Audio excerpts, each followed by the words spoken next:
مولاي صل وسلم دائما أبدا على حبيبك خير الخلق كلهم مولاي صل وسلم دائما. بسم اللہ الرحمن الرحیم. تمام سنہری حروف دیکھنے اور سننے والوں کو میری طرف سے السلام علیکم. مکہ معظمہ سے رخصت کی حکمتیں.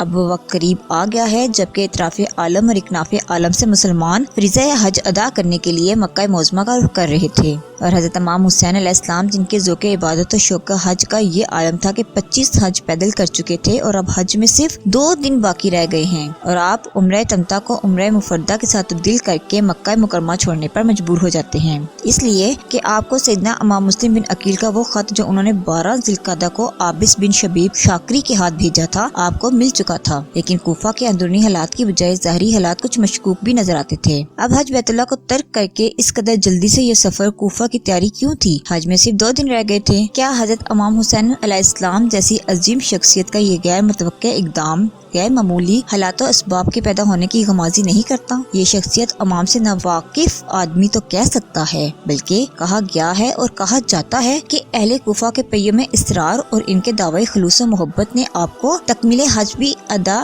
نہ کرنے دیا اور سفر عراق پر روانہ ہوگی. مگر جو لوگ اہل بیت اظہار کے مقام کی کچھ بھی معرفت رکھتے ہیں وہ تو ہرگز ایسا گمان بھی نہیں کر سکتے، لیکن ان سب کا تعلق ظاہری حالات کے مطابق ہے. اور بغور نظر حقیقت کی تہ تک پہنچا جائے تو یہ معلوم ہوگا کہ یزید لعین پلید نے حاجیوں کے لباس میں کئی آدمی بھیجے ہوئے تھے کہ موقع پا کر حضرت امام علیہ السلام کی شمع حیات کو گل کر دیں. چنانچہ کتب سیر و تواریخ سے اس امر کا ثبوت بھی ملتا ہے. اس تاریخ 8 ذی الحج 61 ہجری کو حضرت امام حسین علیہ السلام مکہ سے روانہ ہوئے. طواف سعی کے بعد اپنے حج کو عمرہ مفردہ کے ساتھ بدل کر محل ہو گئے تھے، کیونکہ تکمیل حج نہ کر سکتے تھے، اس لیے کہ یزید لعین نے 30 آدمی حج کے بہانے سے حاجیوں کے لباس میں بھیجے تھے اور ان کو حکم دیا کہ ہر حال میں موقع پا کر سیدنا حضرت امام حسین علیہ السلام کو قتل کر دیں. لہٰذا اگر آپ مکہ معظمہ سے تشریف نہ لے جاتے تو اس میں سب سے بڑی خرابی یہ تھی کہ مکہ معظمہ کے اور بالخصوص بیت اللہ کی بے حرمتی ہوتی، جیسے آپ ہرگز پسند نہیں کر سکتے تھے کہ میری وجہ سے حرم خدا کی اور مکہ معظمہ کی توہین ہو. آپ نے خود بھی فرمایا تھا کہ اگر میں مکہ معظمہ سے ایک بادشاہ باہر قتل کیا جاؤں تو یہ مجھے پسند ہے، لیکن مکہ معظمہ میری وجہ سے رنگین ہو تو میں اس کو ہرگز پسند نہیں کرتا. دوسرے اس طرح دشمن بڑی آسانی کے ساتھ حضرت امام حسین علیہ السلام کی شہادت پر پردہ ڈالنے اور اپنی برات کرنے میں کامیاب ہو جاتے. ممکن تھا کہ طواف کعبہ اور وقوف عرفات، قربانی منا یا صفا و مروہ کے درمیان سعی کرتے وقت آپ شہید کر دیے جاتے اور اس ہنگامی ارائی میں قاتل گم ہو جاتے.